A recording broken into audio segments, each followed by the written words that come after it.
Hello, folks. Eshin Lacoste here at All Wyse Transformation, where we talk about mental health, spiritual practice, and self care. And as always, I want folks to use this platform as a way to just collect information. And so I really want folks to use this as a tool for information.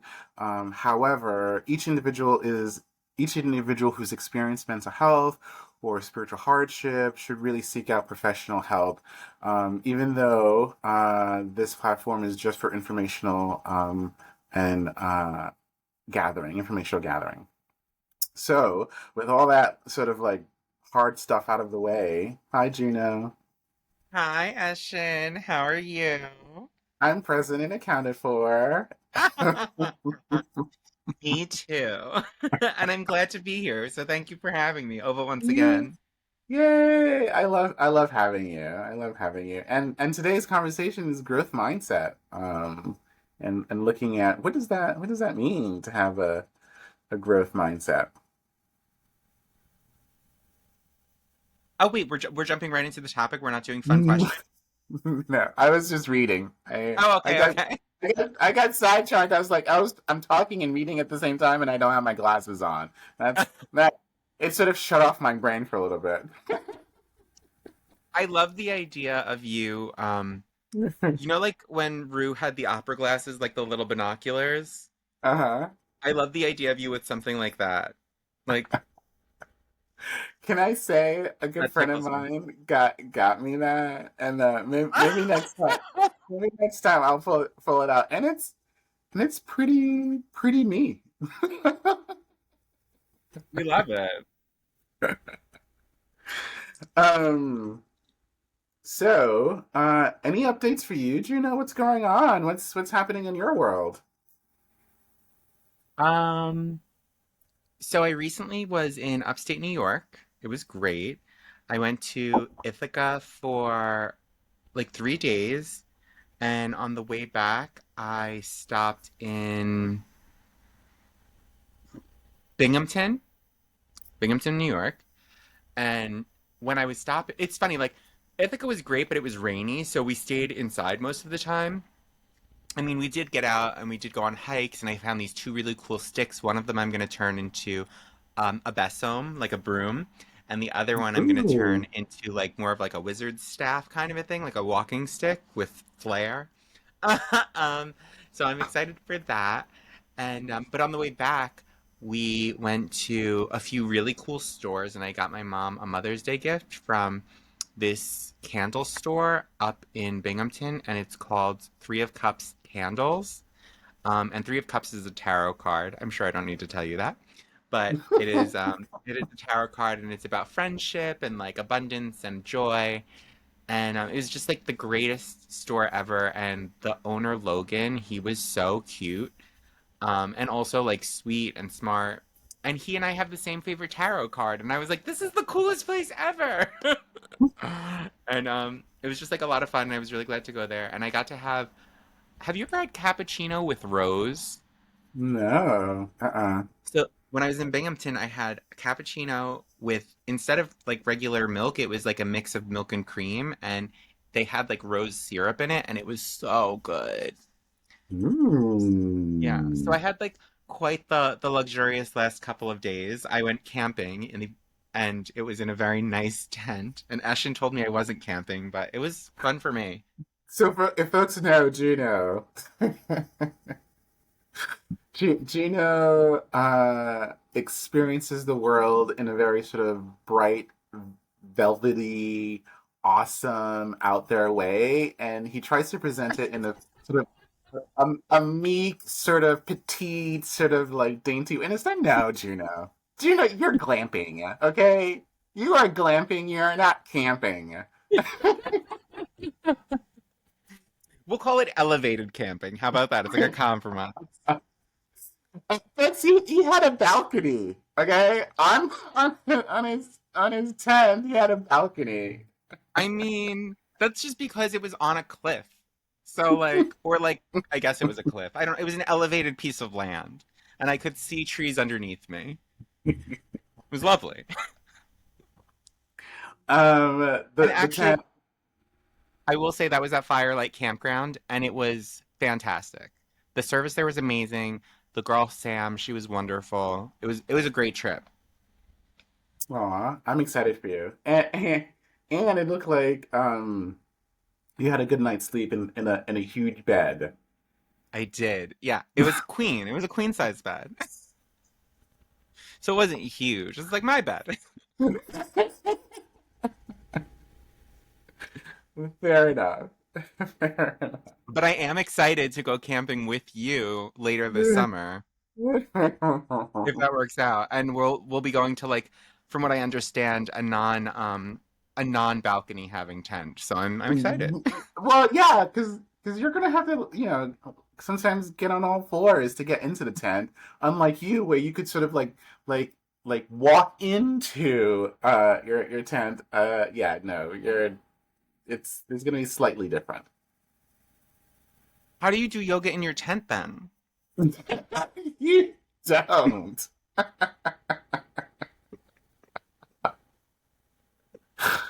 This is what I mean, folks. This is what I mean. I mean, it was marketed as a safari tent. It's just that we weren't on safari. So can I say that the cutest part is when you describe a tent needing a chandelier. I think you were talking about at some point you're gonna have a chandelier, and then I'm like, okay, Gina. Well, you said that it was glamping, and I said no, it wasn't glamping because there's no chandelier. If there's a chandelier, then it's glamping, in my opinion. The fact that you could do yoga in your tent is your yeah, yeah, yeah. Aw. But yeah, so I'm excited. You'll be camping with me in Vermont. Yay! I love it. I'm so excited. Yeah. If all goes well, I won't say quite yet right now, but if all goes well, Chester, Vermont. If folks know, if they're in the know about Chester, Vermont. If they know, they know. And what about you, Eshin? How are you? I'm good. I'm good. I had a really hard week at work today, and really trying to implement some of my own self-care tools, going to the gym, doing some yoga, doing some breath, walking, listening to some, uplifting podcasts and audiobooks. And I finished that audiobook that I sent you, Recapturing the Rapture. Oh my So God, it's good. so good. I'm like, I would say a third of the way through it, maybe. I Yeah. didn't get to finish it because, when I was camping and we were doing really hard things, like standing in the tent, um, it was just like a lot and I couldn't do it.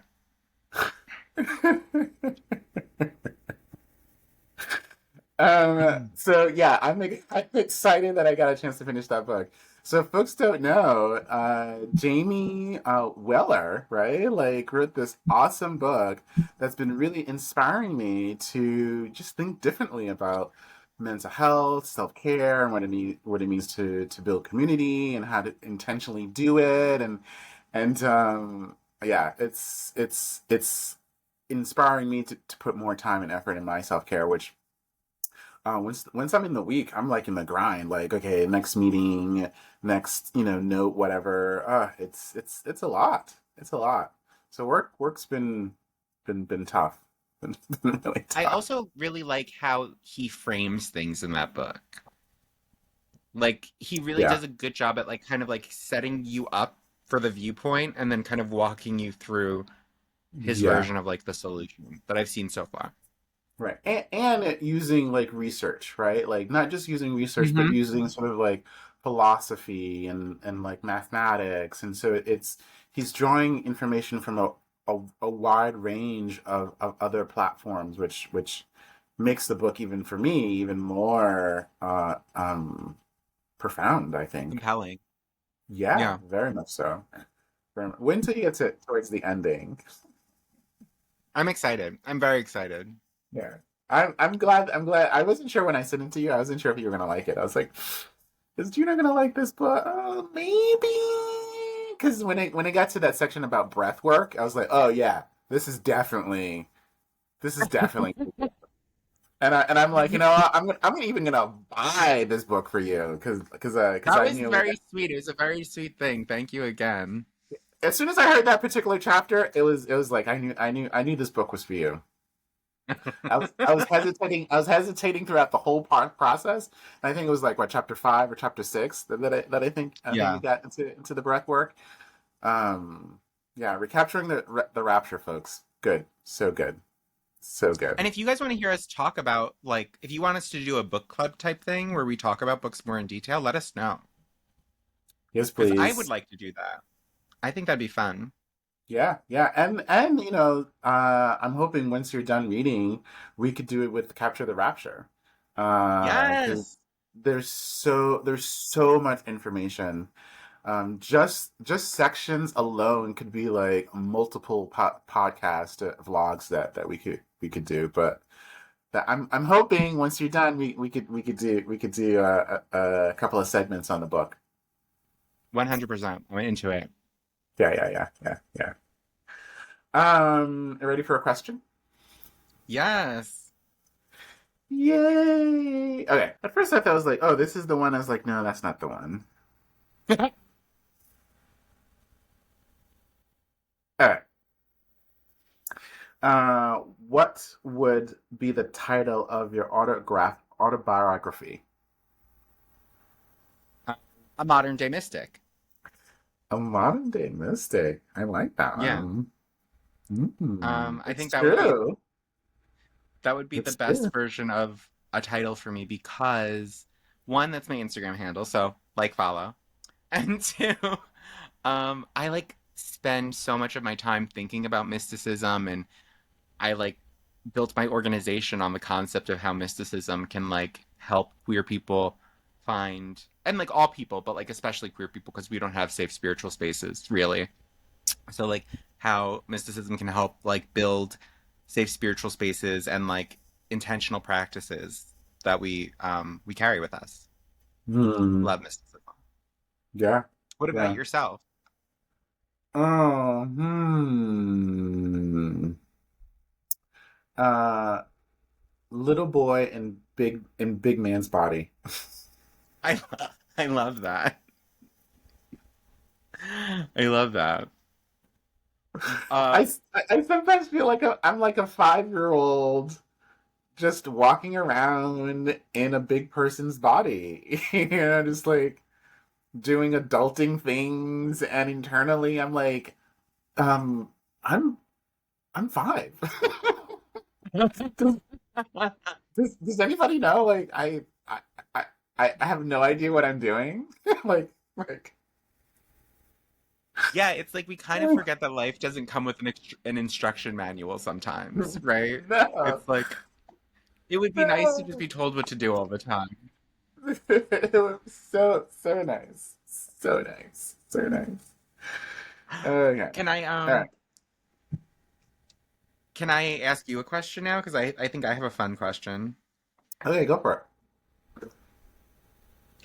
What is your go-to song when you need to like main character energy your way through the day? Like when you're having a day and it's just ugh, what song do you turn on? it. Song do I turn on? Uh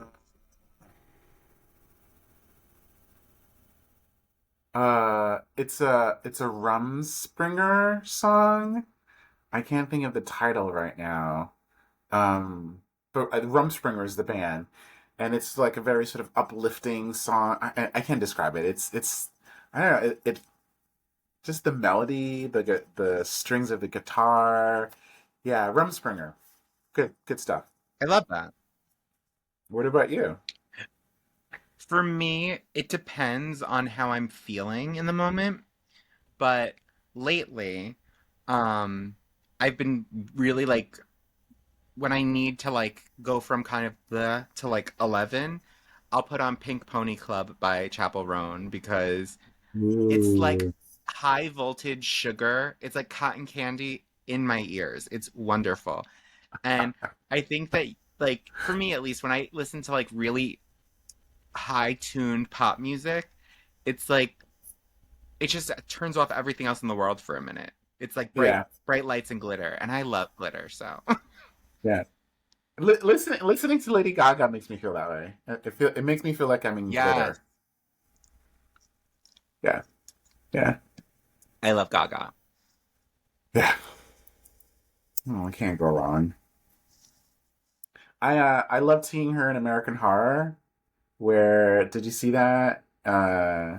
Hotel, She right? was Hotel. She was a vampire. Yeah, the Uh, Countess. yeah, yeah, so good, so good.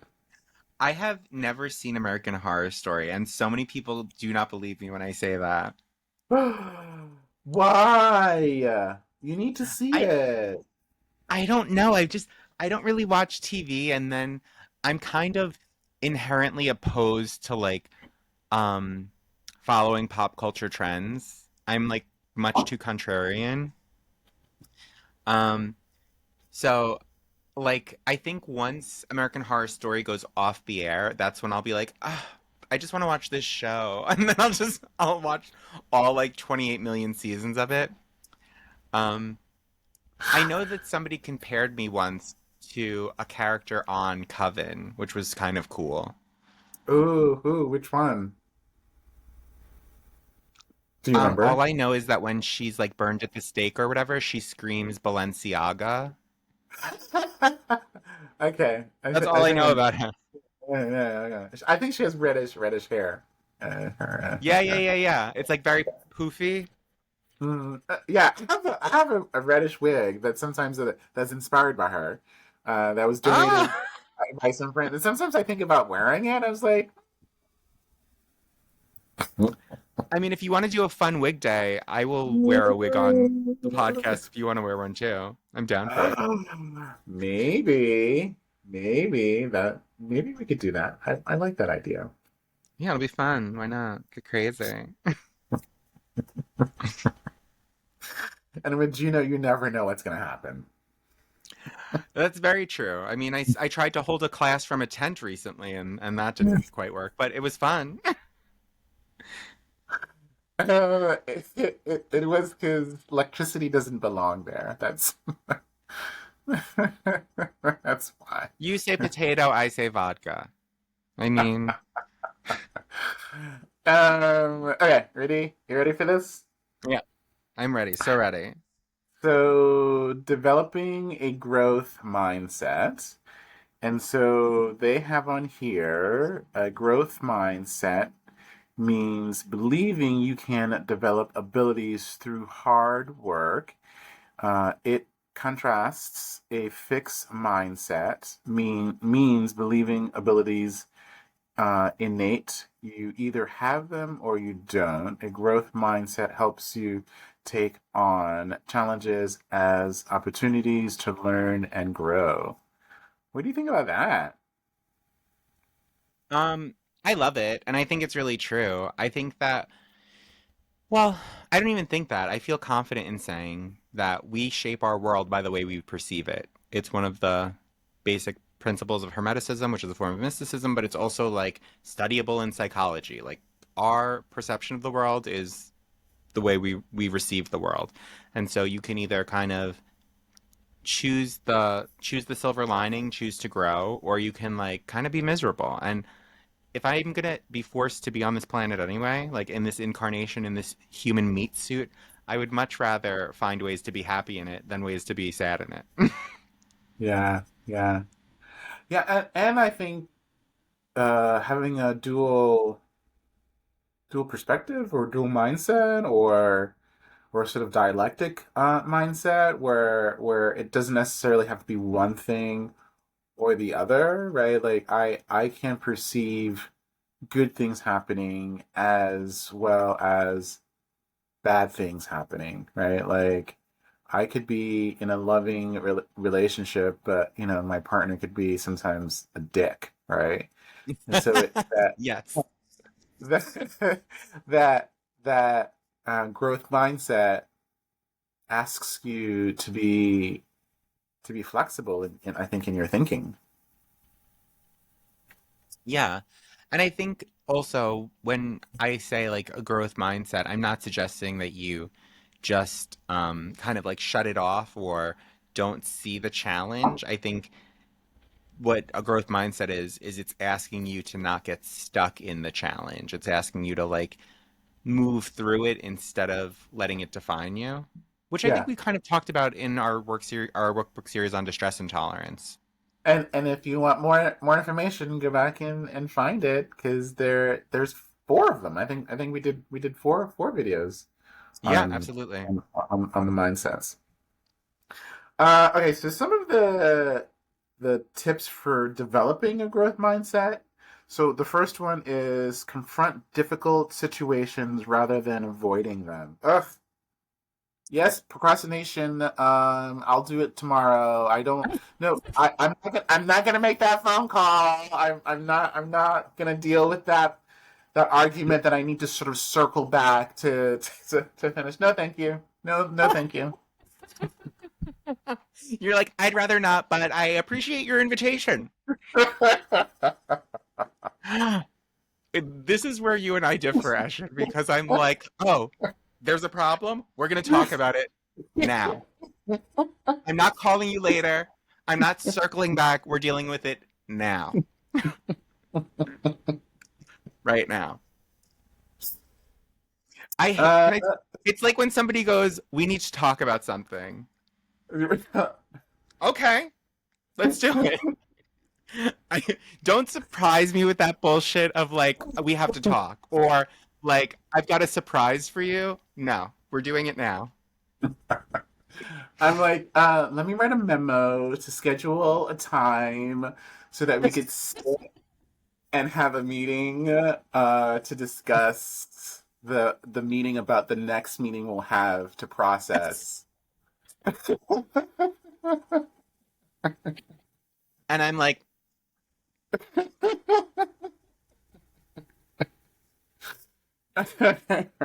I think challenges are good. I think that when we're presented with like uncomfortable situations, I'd much rather push through it and like deal with it than stew.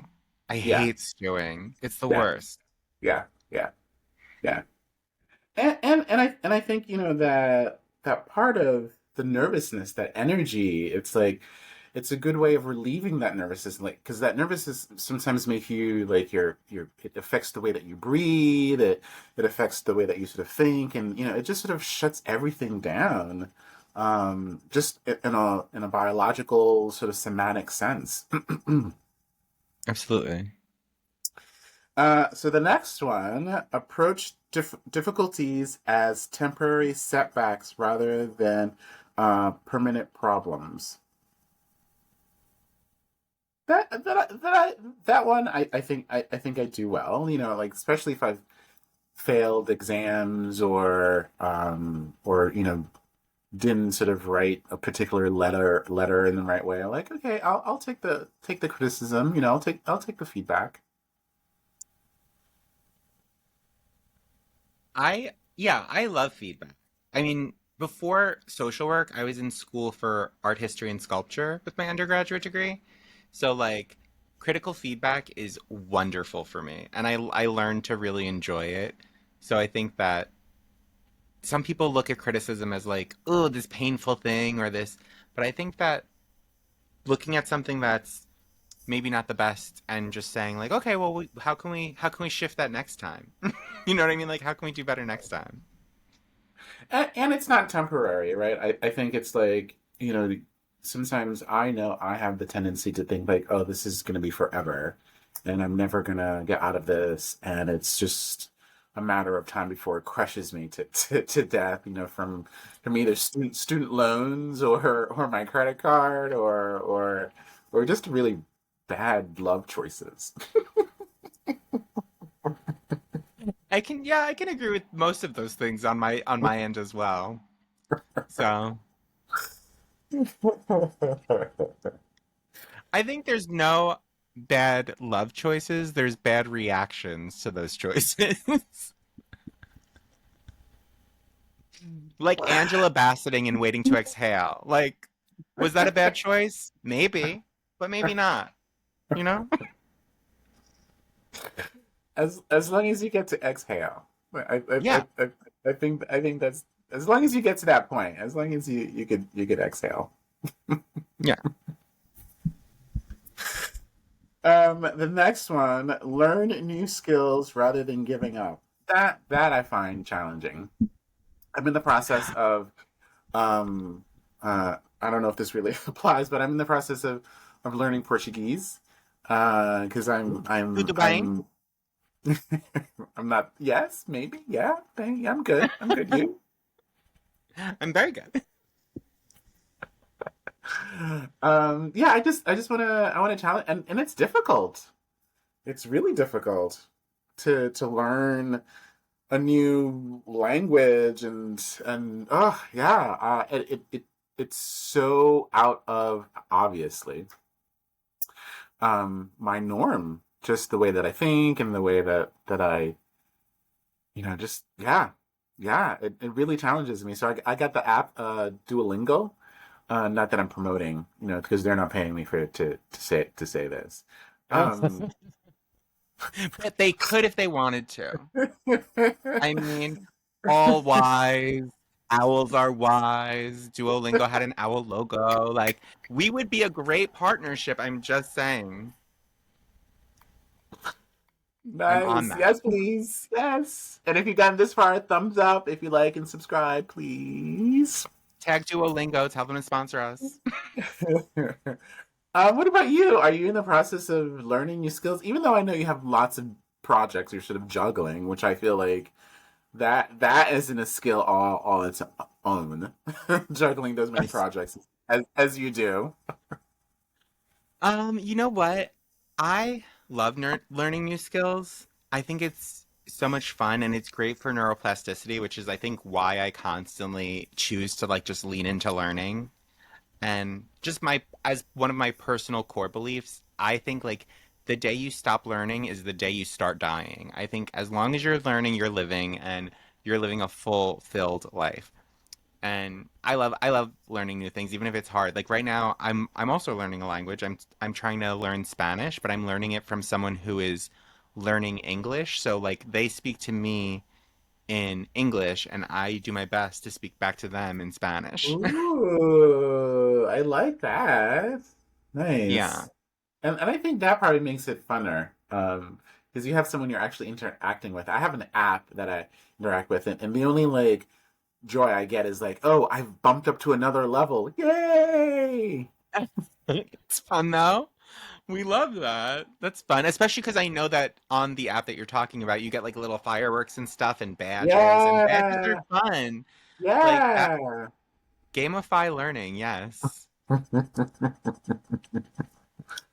Yeah, but I think it's one of those things is to really be kind to yourself, and I'm learning.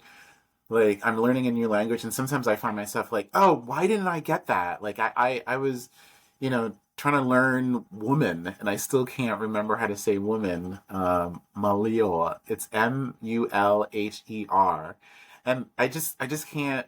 Anyway, so trying to be kind with myself. Like I'm still learning, right? It's only been Yeah. two weeks since I've started this, and so like give myself a break.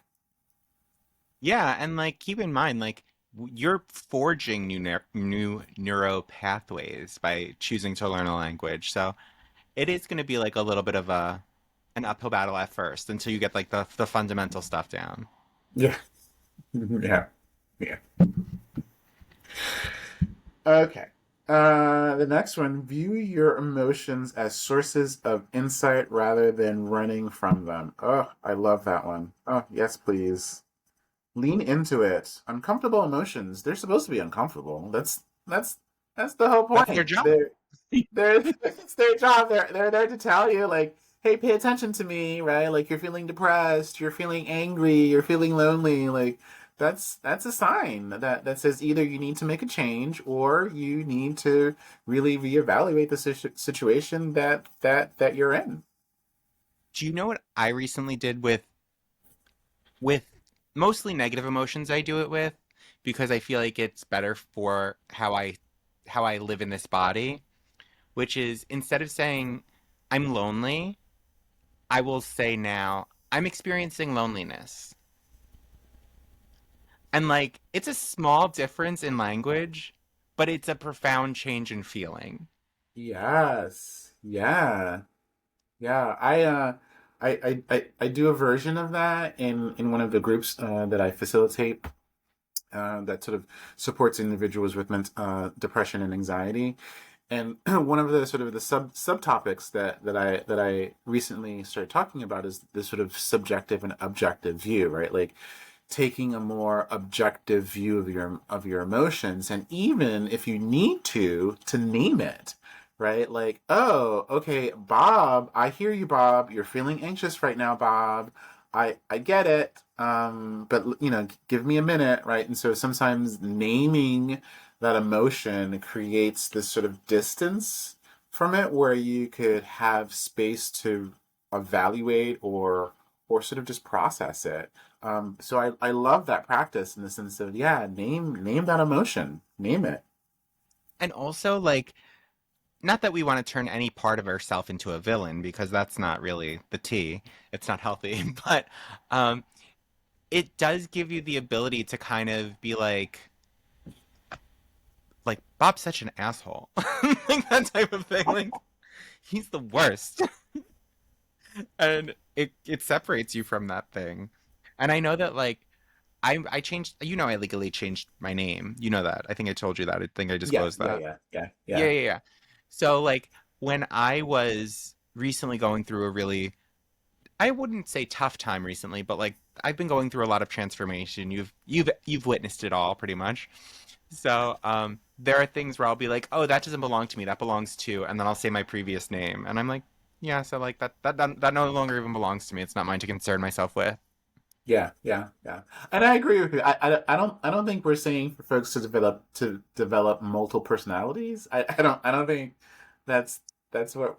Well, I don't think you can actually do. I mean, that's a chemical imbalance thing, right? Like we're And we're this not is why, folks, you should go see a professional that we're will not evaluate. encouraging dissociation. Let's put it that way. We're not encouraging that at all. But I think what Juno and I are saying is just how do you evaluate your emotions in a way that you're not invested in them? And I think we've sort of have had this sort of talk in various forms and various iterations, like from the modules we were doing. And so being very aware that again, emotions are sort of like lights or your on your car dashboard, right? Like, hey, your gas tank is low. You might want to pay attention to that, right? Like, hey, your barometer, right? Whatever. It's just like pay attention that I think sometimes, which I get, I've That done check it. engine light is a bitch. I never know what she wants, And sometimes you just don't have the money to pay for it, right? right? I'm like, you are a high maintenance friend, okay? I need to constantly feed you. You're not my child. You're not my pet. What am I doing? which I think I'm gonna go put us off a little off script for a little bit. Which I think that's why it's important to have a community, right? And I think that's why you are in the process of creating the House of H, or is created the House of H, right? And Yeah. I think we as facilitators of wellness, I think we are sort of in the know or gathering the know for information. And I think a lot of people feel that they have to go to a traditional therapy, which I completely and wholeheartedly endorse that therapy is beneficial for everybody, but you got to find what fits for you. And so, Juno presentation, my presentation, even though we're master's level educated individuals, we don't fit for everybody. And so I think being courageous enough to do your research to find like what fits for you, right? Yeah. And also, super importantly, asking for help, right? Like when you are in that place and you're looking for those solutions, reaching out for help and just being like, hey, I know that something is not in alignment here. And so I'm gonna access some people that can maybe direct me. And Yeah, also, therapy can be a great tool that you can both like pick up and put down when you need it. Because yeah, like I know that I've gone through periods of participating with a therapist and periods of not participating with a therapist. yeah, And it's been each each of those experiences is like rewarding in its own way and very validating. And yeah. sometimes it's nice to have a stranger even who just doesn't know the context or the people you're talking about or stuff like that. Right. It's nice for an objective ear. And I've done sort of the traditional, like you, mental health therapy, gone to a therapist, a licensed therapist, and I've also gone to spiritual advisors, either Hunguns or Mumbos, or witch practitioners, so individuals who are in their field that don't necessarily fall into sort of like the Western way of facilitating wellness, because again, I think wellness comes in a multitude of ways, and just finding what fits for you. Yeah. 100%. So getting back on the rails after we went off a little there. Like I said, The Ashley and I meander through thought processes. It's not a sprint, it's a lovely walk, and possibly camping in a very large tent. Who knows?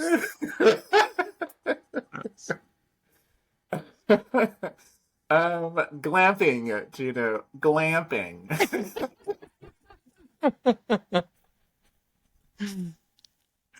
Okay, so the last one is find the silver lining rather than dwelling on the negative. Ugh, that I think as I got older has become a slightly easier, but in my 20s, that or early 30s, that was really difficult to do. I think that that's always something enjoyed doing. Um, and it probably happened realistically. Um, okay, pause. Not true. I think that I've always had a relatively positive disposition. And so the idea of choosing the silver lining has happened kind of very easily for me. But I think that that almost was born out of a trauma response of like a small child who experienced a lot of loss very early and then needed to kind of like make heads or tails of it. And so I think initially it started as as a trauma response, and then it became like a tool that once I understood what I was doing became very helpful. Hmm. Hmm. Which I think is the difficulty, right? And I think you've gotten to a place where you're able to recognize that, but I don't think some people are aware that our coping mechanisms aren't necessarily serving us in the most helpful way or insightful way at all. And sometimes it's even perpetuating the cycle of harm or neglect continuously, and being able to step out of that cycle to have a view of it. Um, Yeah, I think it's a struggle, yeah, and I again, agree. again, Oh. I was just gonna say, I think that like, yeah, I agree that the struggle is very real, but I think there's the option of like staying stuck in the struggle or saying like, okay, this is hard. I'm gonna deal with it, and then going through feeling all the feelings and examining the feelings, but then saying like, well, at least I learned something about myself, about the situation, about the world around me. Like yeah. there, that's my logic. Well, yeah, and going back to the Capture the Rapture book, one of the things that the author Jamie Weller sort of reminded me, because I had known this, but it was sort of like in the periphery of my mind, is that in order for any change, in order for growth, in order for some level of insight, like you got to lean into the discomfort. You got to sort of step into it, and breathe. Right. I think one of the things that I think you teach a lot is how important breath work.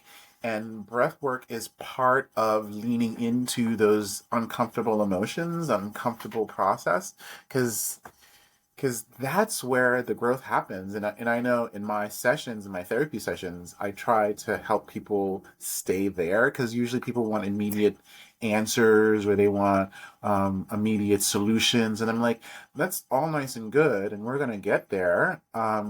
But we shouldn't sort of gloss over this pain that you're struggling with. We shouldn't gloss over this discomfort that leers its head and that manifests in ways that are not necessarily serving you or even maybe harming you.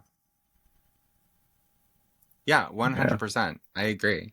I think that when you just kind of gloss over it or like refuse to feel it or truly process, it just gets stuck in your body and like what's that the name of that book? The Body Keeps the Score or something like that? Yeah, yeah. Body Keep the Score. Yep, love that book.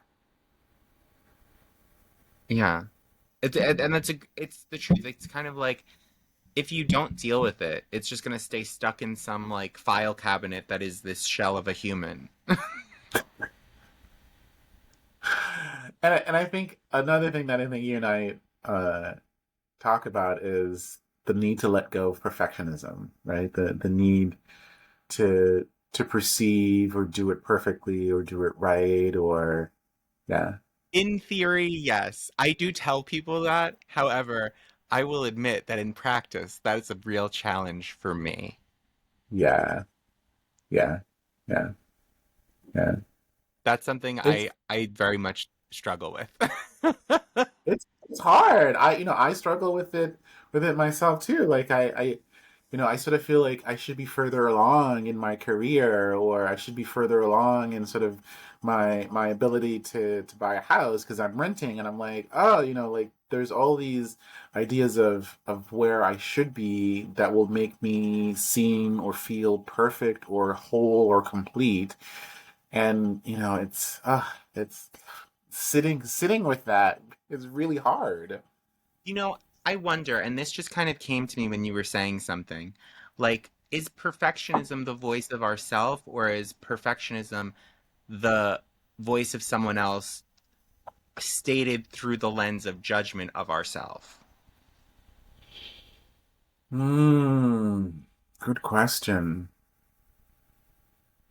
I feel like for me, the longest time my folks have always said education, education, education. So my parents have always promoted for me to go to school. Because I'm first generation, first person in my family to have, graduate with a high school degree and then graduate with a bachelor's degree and master's degree. And so um there's always been sort of this expectation, more so because as an individual that struggles with a learning difficulty, and I struggle with dyslexia, um, the expectation was that I didn't have to struggle hard because I had a learning difficulty, so I could be a little easier on myself. But the expectation is still to get an education. Like the assumption is, regardless of where you ended up on that ladder of education, you needed to go.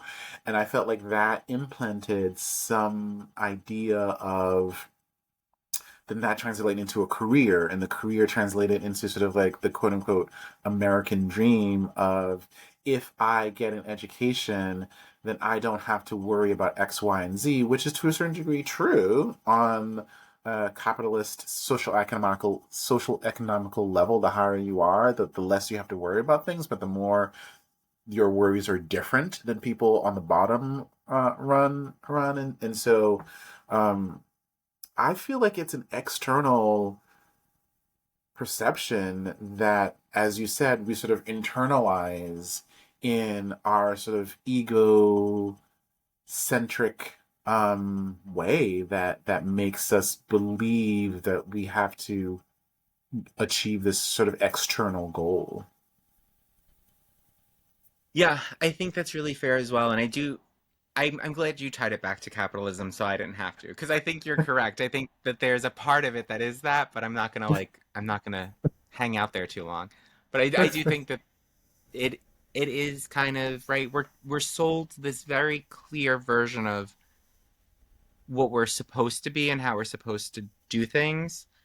Um, that's actually part of the birth of the House of H in many ways, but I think that a lot of it has to do with kind of like not necessarily choosing to not finance the voice outside of you, but like acknowledging when something isn't fully from you. That way you can choose more clearly if it's something you wish to participate in or not. Right, right. Yeah, because Yeah. it's funny how like when I did become a therapist, and for the longest time I was like, yes, I knew exactly that I wanted to be in this field, and now that I'm in the field, I'm like, oh, this is it? Like, I I was expecting, and I was expecting and assuming there would be more, and there really isn't. And don't get me wrong, it's work, education, and then maintaining that education and sort of continuing CEUs and the field and things that come up that you've never been informed about through your education. And so you're thrust into a place that you're like, oh wow, I thought this would be completely different, and I thought that I would feel finished. Like I did not feel complete. I did not feel full.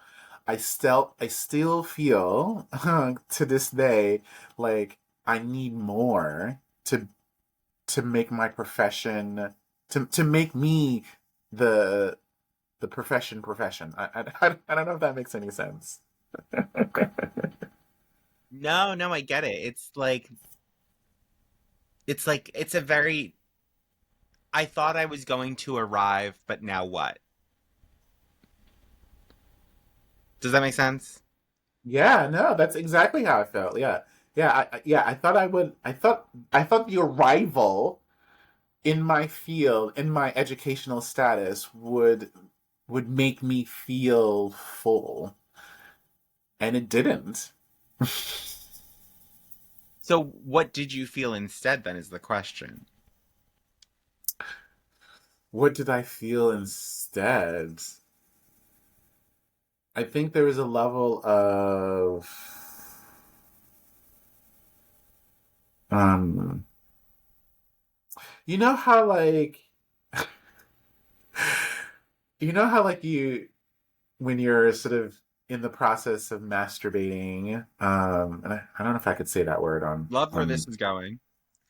I don't know if I could say this. Sort of pleasuring yourself in tantalizing ways. I may have to edit this part out, but that sometimes you can't finish. I think you should leave it in. Yes. That sometimes you just can't finish for a variety of reasons, right? Either because someone's knocking at the door, or like you just can't get into the right mindset because like you're whatever, and you just can't complete. It sort of felt like that. It was sort of frustrating, um, and I felt like there Like was blue more. balls for your life. That's what I'm hearing.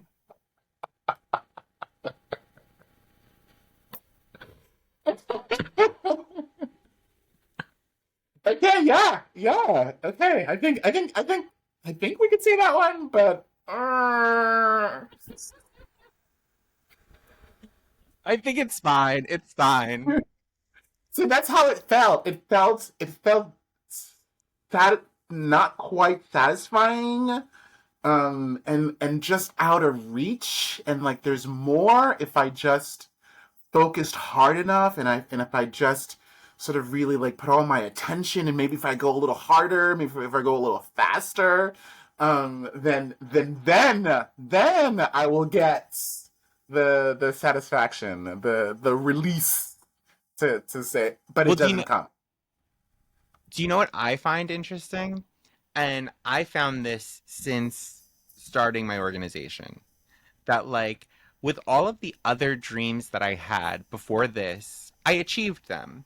And I achieved them with relative ease, let's say. It wasn't like the easiest thing in the world getting a master's degree, but I did it and I knew I could do it. And so for me, what was even more rewarding then was I dreamed a really big dream, like bigger than is like realistic, right? I was just like, let's just dream the biggest dream we can dream. Let's dream that we're going to change the world somehow. Let's dream we're going to like impact society. Like, let's dream something really big. And that way, like every little thing along the way that has moved me more towards accomplishing this really big dream has been like such an accomplishment and such a joy because it it makes the big insurmountable things seem much more attainable. And so I don't want to say it trivializes the things that I'm accomplishing, but it makes it part of a bigger vision in my head. So I'm always working towards something. So the little rewards are like very rewarding, and then it still gives me something to strive for. Hmm. Yeah, I wish I could feel that feel that. Not saying I don't get like little rewards done. Like starting this vlog has been very rewarding, like more so than me trying to do other projects. And so I'm sort of really surprised how rewarding this has been. And it wasn't necessarily, and maybe that's what you're talking about, right? Like it, well, maybe not. It wasn't necessarily part of the initial idea of why I was doing these vlogs, and so it just sort of became more livelier for me. Yeah, I love that. Yeah, for me, it was like dreams so big that it feels unachievable. That way, like anything you achieve within the context of that dream feels major. yeah, yeah. And I think I only can speak for myself, right? And I think you know economically, like everybody else, like I thought I would be in a different place than I did because I got an education, and Oh yeah. and the reality of it, more so with student loan debt, has really kept me in a place that I didn't think I would be in as long as I am on a financial level, which which is I think which is the struggle of like I have the education, I have the professional experience, I've been in the field for 20 plus years, and I'm still struggling because of student loan debt. Well, okay, so I'm gonna say this, but before I say this, I'm gonna say I truly do not believe that college is for everyone.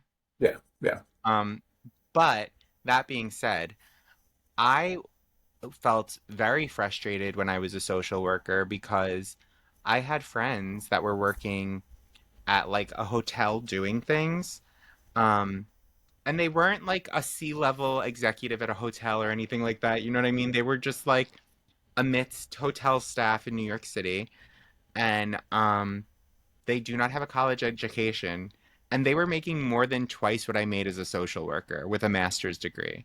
And I think part of it is like the prioritization of kind of like we're told to get these educations and we're told to do these things, but it's like it doesn't necessarily always, how do I say it without being like a real cunt? Um, I think that like just say it, we're Gina. Just say it. we're told to do these things, but then we're not. There's no follow up on the end of the party that it's the one that told us to do them, right? Like, go to Right. college, get an education, be Yeah. a PhD. I know someone who is an accountant who has a PhD who teaches at 5 universities, and last year they were cleaning toilets at a gas station in like fucking Kansas or somewhere in the middle of the country. Some flyover state, respectfully, whatever, I get it. You probably voted for Trump. I really don't care.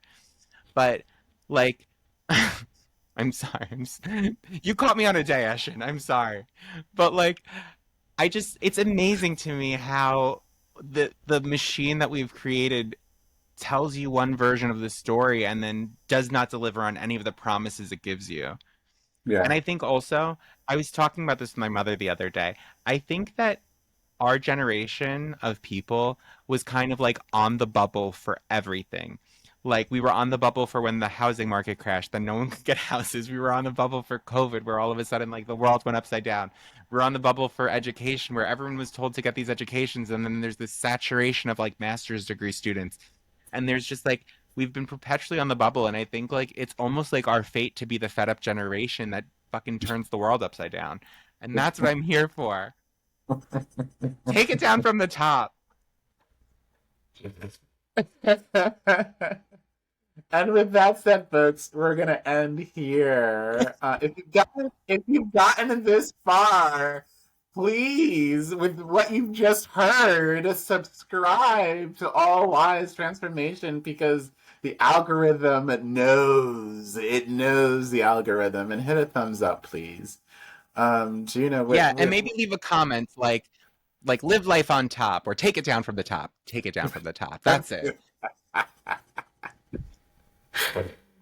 And like Gina said earlier, if you have any book ideas that you want to hear us sort of chit chat about, please put in the comments or outreach either through Juno's contact information, which will be in the bottom for his House of H. And Juno, say bye to our folks. Bye, folks. If you guys want to regulate your nervous system with breath work, we have one coming up on the 12th, and then we have another one coming up 2 weeks after that. We do it with the full and new moon. The full moon is coming up in Scorpio, which is across from Taurus. So it's like right now you need to be questioning the patterns that are keeping you stuck or lazy or stuff like that. Reinvent yourself right now. It's the time for it. And fall deeply in love with you.